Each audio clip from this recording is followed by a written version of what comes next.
तो आज हम पढ़ेंगे हार्मोन्स ऑफ एडिनोहाइपोफाइसिस यानी कि एंटीरियर पिट्यूटरी ग्लैंड जो है उसके हार्मोन्स पढ़ेंगे। तो सबसे पहले बात करते हैं जी ग्रोथ हार्मोन। ठीक है, ग्रोथ हार्मोन क्या करता है?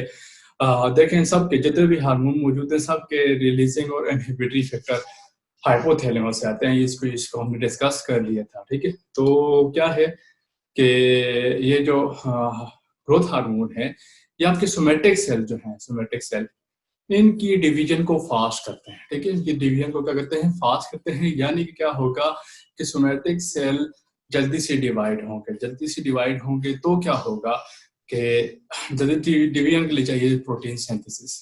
ठीक है, प्रोटीन सिंथेसिस ज्यादा होगी तो सोमेटिक सेल जो है वो डिवाइड होना स्टार्ट कर देंगे। ठीक है, वो डिवाइड होना स्टार्ट कर देंगे तो आपके जो बॉडी पार्ट्स हैं वो ग्रोथ करना शुरू कर देंगे। ठीक है, जैसे आप छोटे होने से बड़े हो जाते हैं। तो ये है ग्रोथ हार्मोन। सिंपल सी बात है कि सोमेटिक सेल जो है वो ग्रोथ करना शुरू कर देते हैं under the release of growth hormone.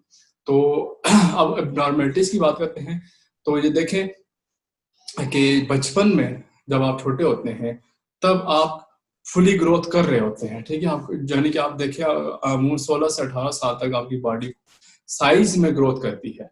तो उस दौरान अगर ग्रोथ हार्मोन ज्यादा रिलीज होता है, ठीक है, ग्रोथ हार्मोन ज्यादा रिलीज होता है तो उससे क्या होगा कि आपका कद वो लंबा भी हो सकता है। ठीक है, यानी कि आपका कद जो है वो काफी ज्यादा बड़ा हो जाएगा। इसे कहते हैं जिजेंटिज्म।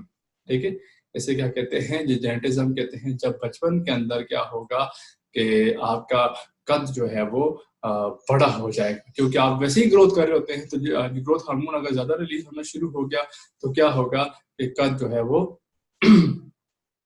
बड़ा हो जाएगा, बॉडी यानी कि बहुत ज्यादा बड़ा हो जाएगा। इसे कहते हैं जिजेंटिज्म। और अडल्ट स्टेज में बात करें तो चूंकि आपकी ग्रोथ साइज के हिसाब से रुक चुकी होती है, लेकिन लंबाई के हिसाब से आपका कद बड़ा नहीं हो रहा होता, अगर उस वक्त ग्रोथ हार्मोन ज्यादा रिलीज होता है तो उसे कहते हैं एग्रोमेगले। ठीक है, इसे क्या कहते हैं? एग्रोमेगले कहते हैं। ठीक है, एग्रोमेगले के अंदर क्या है कि अब जो हाथ या पांव वगैरह है वो फूलना शुरू कर देंगे, वो बड़े होना शुरू कर देंगे। यानी कि साइज उतना ही रहेगा, मोटे जैसा कहते हैं ना, वो अजीब और भद्दे से मोटे होना शुरू कर देते हैं। ठीक है, इसको कहते हैं एग्रोमेगले। ये अमूमन आपको इस तरह के केसेस जो है वो लोअर एरिया से मिलेंगे जहाँ पे अमूमन वो एरिया जहाँ पे न्यूट्रिएंट डिफिशियंसीज होती हैं तो वहां पे आपको इस किस्म के केसेस मिलते हैं। या तो बहुत ही अजीब से होते हैं, पतले दुबले से होते हैं, या फिर वो अजीब से उनके अंदर जैसा आप कहते हैं कि म्यूटेशन सी होगी, इस तरह के केसेस आपको वहां पे मिलेंगे। ठीक है, तो एग्रोमेगले अडल्ट स्टेज के अंदर, और दूसरा जिजेंटिज्म जो कि है चाइल्ड के केस में, बच्चों के केस में। अब हम बात करते हैं थायराइड स्टिमुलेटिंग हार्मोन। ठीक है, थायराइड स्टिमुलेटिंग हार्मोन जो कि क्या करता है? थायराइड ग्लैंड को प्रमोट करता है, उसको स्टिमुलेट करता है कि वो क्या रिलीज करे? थायरोक्सिन रिलीज करे। ठीक है, थायरोक्सिन रिलीज करे।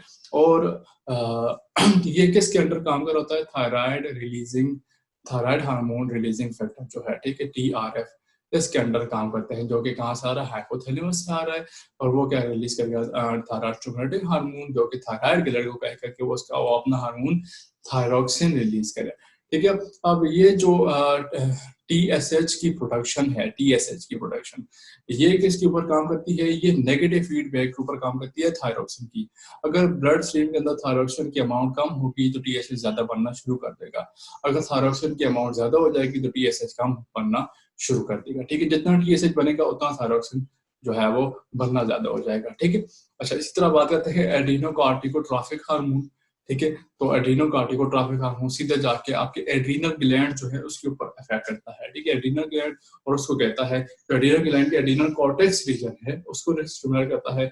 और वो क्या करता है? अपने ग्लूकोकॉर्टिकोकाइड्स जो हार्मोन्स हैं उनको रिलीज करता है। मिनरल्स की जो अमाउंट है उसको कंट्रोल किया जाता है। ठीक है, एड्रीनोकार्टिकोट्रॉफिक हार्मोन। ठीक है, अब जब हम एक एक ग्लैंड्स को पढ़ेंगे उसको भी आपको समझ आएगा कि कौन कौन से हार्मोन को कैसे कैसे कंट्रोल किया जा रहा है और उनका फंक्शन क्या है। नेक्स्ट है गोनाडोट्रॉफिक रिलीजिंग फैक्टर या रिलीजिंग हार्मोन। ठीक है। अब ये आगे जाके 2 किस्म के हार्मोन रिलीज कर रहे हैं, कि फोलिकल स्टिमुलेटिंग हार्मोन और दूसरा है ल्यूटिनाइजिंग हार्मोन। ठीक है, कि फोलिकल स्टिमुलेटिंग हार्मोन और दूसरा क्या है, ल्यूटिनाइजिंग हार्मोन। तो फोलिकल स्टिमुलेटिंग हार्मोन की बात करें तो ये फीमेल के अंदर मैच्योरेशन ऑफ ओवरी जो है, ठीक है, मैच्योरेशन ऑफ ओवरी, इसके साथ अगर हम एक छोटा सा स्टार लगा लें ओवरी के साथ, ठीक है, क्योंकि और ये स्टार आप हमारा कब कंप्लीट होगा, जब आप रिप्रोडक्शन पढ़ेंगे, ठीक है, रिप्रोडक्शन पढ़ेंगे तब आपको इसके बारे में थोड़ी सी क्लैरिफिकेशन होगी किस तरह से follicle stimulating hormone maturation of ovary करता है, ठीक है। और साथ में एस्ट्रोजन हार्मोन की को रिलीज करता है, ठीक है, एस्ट्रोजन हार्मोन को रिलीज करेगा, ठीक है। अच्छा, और इसके अंदर मेल के अंदर क्या होगा, फोलिकल स्टिमुलेटिंग हार्मोन क्या करेगा, ये करेगा स्पर्म की प्रोडक्शन करेगा। और स्पर्म की प्रोडक्शन किस तरह करेगा, जो आपकी जर्मिनल एपिथेलियम है टेस्टिस के अंदर, उसको जो है वो स्टिमुलेट करेगा कि वो क्या करे, ज्यादा से ज्यादा स्पर्म बनाए, ठीक है। तो ज्यादा से ज्यादा स्पर्म की प्रोडक्शन जो है वो ज्यादा करना शुरू कर देगा फोलिकल स्टिमुलेटिंग हार्मोन। और दूसरा है ल्यूटिनाइजिंग हार्मोन। तो ल्यूटिनाइजिंग हार्मोन ओव्यूलेशन करेगा, यानी कि जो होता है फोलिकल्स होते हैं उसमें से ओवरी का निकलना जो है इसको ओव्यूलेशन कहते हैं। तो उसको प्रमोट करेगा, एस्ट्रोजन और प्रोजेस्टेरॉन हार्मोन इन दोनों को रिलीज करेगा। एस्ट्रोजन का मकसद ये होता है कि वो प्रोजेस्टेरॉन को रिलीज करे, ठीक है। और प्रोजेस्टेरॉन जो है वो जो ट्राइन वाल होती है उसको थिक करता है, ताकि फीमेल जो है वो प्लेसेंटेशन के लिए जो है वो एक्सेप्टेबल हो जाए, ठीक है। और साथ में प्रेगनेंसी को भी बरकरार रखने के लिए होता है।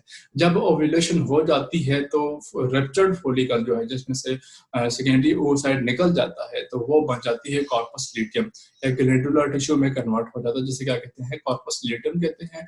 और कॉर्पस ल्यूटियस क्या करता है कि वो इसी हार्मोन की, यानी कि प्रोजेस्टेरॉन की प्रोडक्शन ज्यादा करता है, ताकि प्रेगनेंसी जो है वो बरकरार रहे और जो मजीद मेंस्ट्रुअल साइकिल वगैरह है वो रुक जाए, ठीक है, वो रुक जाए, ताकि मजीद और जो ओवोसाइड पड़े हुए हैं वो जाया ना हो, क्योंकि फीमेल के अंदर रिस्ट्रिक्टेड लिमिटेड अमाउंट ऑफ ओवोसाइड मौजूद होते हैं, तो उनकी प्रोडक्शन जो है वो रोक दी जाती है, ठीक है। इसी तरह जो ल्यूटिनाइजिंग हार्मोन है, इसको मेल के अंदर कहते हैं इंटरस्टिशियल सेल स्टिमुलेटिंग हार्मोन, ठीक है, इसको क्या कहते हैं, इंटरस्टिशियल सेल स्टिमुलेटिंग हार्मोन।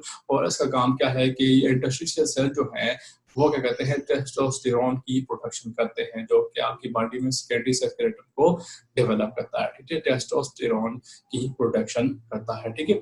अच्छा, अब साथ में क्या है कि प्रोलैक्टिन की बात करें, ठीक है, प्रोलैक्टिन की, तो जब बेबी जो है वो मिल्क सकिंग का प्रोसेस गुजरता है तो ज्यादा प्रोलैक्टिन रिलीज होगा। ज्यादा प्रोलैक्टिन से क्या होगा, ज्यादा लैक्टेशन का प्रोसेस होगा, ठीक है, ज्यादा लैक्टेशन का प्रोसेस होगा। अब यहाँ पे क्वेश्चन ये है कि कुछ फीमेल जो है वो ब्रेस्ट फीडिंग नहीं करवा सकती है अपने बच्चों को, ठीक है, उनके अंदर जो है वो मिल्क की प्रोडक्शन नहीं होती, तो उसकी काफी सारी वजूहत हैं, जिनमें जो है मदर या प्रेगनेंसी ओबेसिटी भी आ सकती है, ठीक है, इनके फैट्स इतने ज्यादा मौजूद हों कि मिल्क की सिक्रीशन ना हो सके, या फिर ये है कि न्यूट्रिएंट डिफिशियंसी भी हो सकती है, स्पेसिफिक न्यूट्रिएंट्स जो है वो अवेलेबल ना हो, तो उसकी वजह से भी हो सकते हैं। बाकी और काफी सारे फैक्टर्स हैं जो कि अफेक्ट कर सकते हैं मदर के मिल्क प्रोडक्शन को, ठीक है। अच्छा, तो ये थे हार्मोन्स ऑफ एडिनोहाइपोफाइसिस। तो उम्मीद आपको ये समझ आए होंगे।